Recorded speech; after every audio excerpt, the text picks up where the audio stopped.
First, the good news this morning. While there was an average of almost 120,000 new COVID cases last week, that's a drop of nearly 20% from the previous week. New hospitalizations also dropped, down nearly 17%.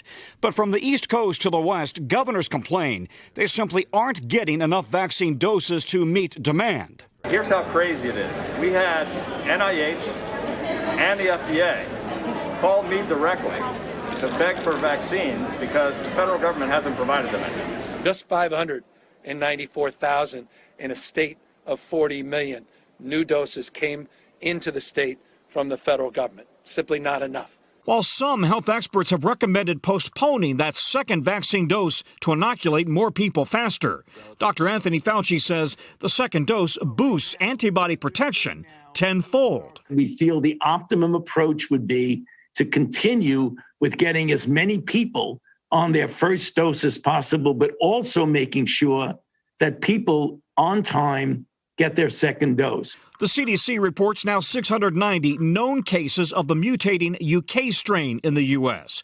With it doubling every 10 days, the CDC and Transportation Department are now discussing whether to require airline passengers to test negative for COVID before they can travel domestically.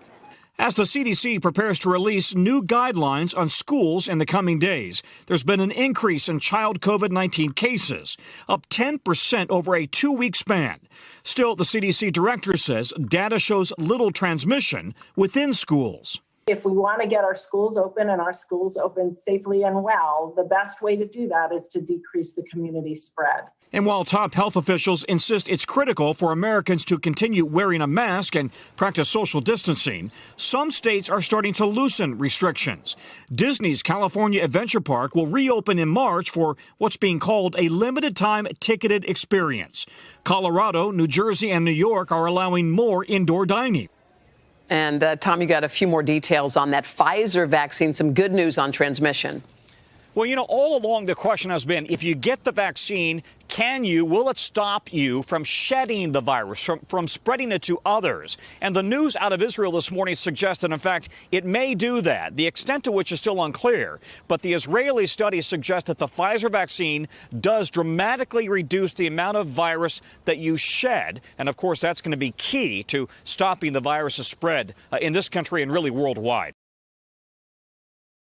Hey, thanks for watching our YouTube channel. Find your favorite recipes, celebrity interviews, uplifting stories, shop our favorite deals, and so much more with the Today app. Download it now.